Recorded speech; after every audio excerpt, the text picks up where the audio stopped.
নমস্কার। আজ 14ই মার্চ ছন্দের জাদুকর তথা বিশিষ্ট পল্লী কবি যতীন্দ্রপ্রসাদ ভট্টাচার্যের প্রয়াণ দিবস। তিনি 1890 খ্রিস্টাব্দে 27শে মে অবিভক্ত ভারতবর্ষের বর্তমান বাংলাদেশের রাজশাহী জেলার নওগাঁ মহকুমার বালিহার গ্রামে জন্মগ্রহণ করেন। তার শৈশব এবং ছাত্রজীবন পিতা রোহিণী প্রসাদ ভট্টাচার্যের কর্মস্থল ময়মনসিংহের গৌরীপুরে অতিবাহিত হয়।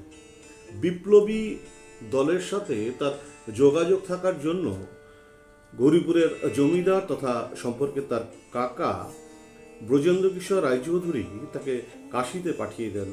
তারপর তিনি 1908 খ্রিস্টাব্দ থেকে কাশীতে কাশীধাম পাতালেশ্বরে তার পিতামহ হরিপ্রসাদ ভট্টাচার্যের কাছে থাকতে শুরু করেন। সেখানে হিন্দু কলেজিয়েট স্কুলে পড়াশোনা করতেন। কাশীতেই তার কবি মননের উন্মেষ ঘটে। কাশীতে তিনি বিপ্লবী দলে যোগদান করেন এবং শচীন সান্যাল, নরেন বন্দ্যোপাধ্যায় প্রমুখ বিপ্লবীদের সাথে থাকতেন। হঠাৎ একদিন শেষ রাতে তাদের পাতালেশ্বরের বাড়িতে পুলিশ ঘেরাও করে। ভোরে দরজা খুলতেই পুলিশ খানাতল্লাশি চালায়। তারপর তার কিছু ছবি এবং তাকে দশাশ্বমেধ ঘাটের পুলিশ ফাঁড়িতে নিয়ে যাওয়া হয়। সেখান থেকে তাকে সিগন্যাল ক্যান্টনমেন্ট বেনারস বিভাগের কমিশনার স্ট্রেটফিল্ড সাহেবের কুঠিতে চালান করা হয়। সেখানে জিজ্ঞাসাবাদের পরে তাকে ছেড়ে দেওয়া হয়। তারপর তিনি কলকাতায় চলে আসেন এবং পড়াশোনা শুরু করেন। সে সময়ে তৎকালীন উদীয়মান কবি ও সাহিত্যিকদের সাথে তার পরিচয় ঘটে এবং তিনি তাদের ঘনিষ্ঠতর হয়ে ওঠেন।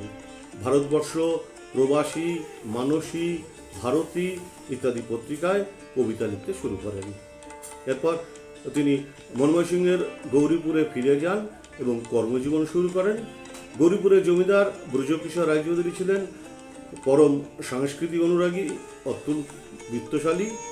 তার কাছারিতে তিনি প্রধান নায়েব হিসাবে কর্মে নিযুক্ত হন এবং জমিদারের সান্নিধ্য পাওয়ার জন্য তিনি শিক্ষা সংস্কৃতি সম্পর্কে স্বাধীন ও উদার মত পোষণের সুযোগ পেয়েছিলেন।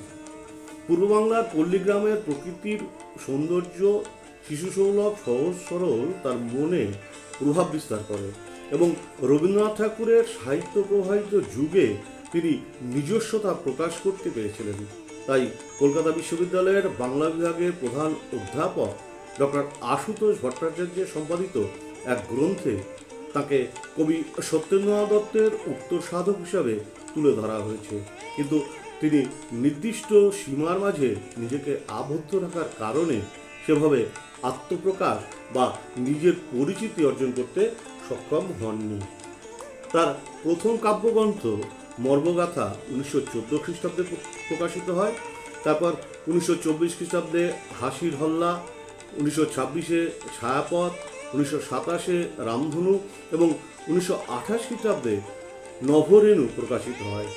1924 খ্রিস্টাব্দে বঙ্গবাসী পত্রিকার জ্যৈষ্ঠ সংখ্যায় তাঁর লেনিন শীর্ষক কবিতা প্রকাশিত হওয়ায় তিনি ব্রিটিশ সরকারের কুনজরে পড়েন এবং রাজরোষ প্রশমনের উদ্দেশ্যে ব্রিটেন ভিডিও কবিতাটি রচনা করেন। তবে তিনি তার লেনিন কবিতার জন্য যথেষ্ট খ্যাতি অর্জন করেছিলেন। সর্বভারতীয় সাহিত্য লেনিনের প্রতি শ্রদ্ধাঞ্জলি সর্বপ্রথম নিদর্শন রূপে কবিতাটি ঐতিহাসিক মূল্য পেয়েছে এবং কবিতাটি রাশিয়ার 16 থেকে 18টি প্রাদেশিক ভাষায় অনুবাদিত হয়েছে।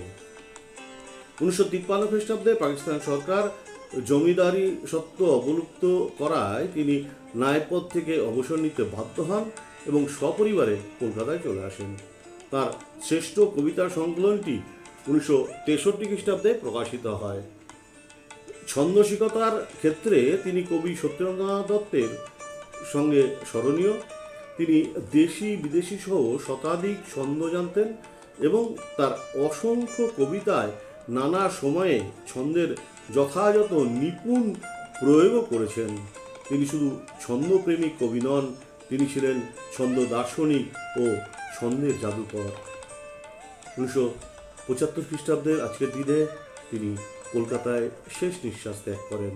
প্রয়াণ দিবসে ছন্দের জাদুকর, পল্লী কবি, যতীন্দ্রপ্রসাদ ভট্টাচার্যকে জানাই বিনম্র শ্রদ্ধা। এবং আজকের দিনটি যে সকল উজ্জ্বল তারকা স্মরণীয় করে রেখেছেন তাদেরও জানাই সশ্রদ্ধ প্রণাম। আমার প্রতিদিনের শ্রোতাবন্ধুদের জানাই আন্তরিক ধন্যবাদ। নমস্কার।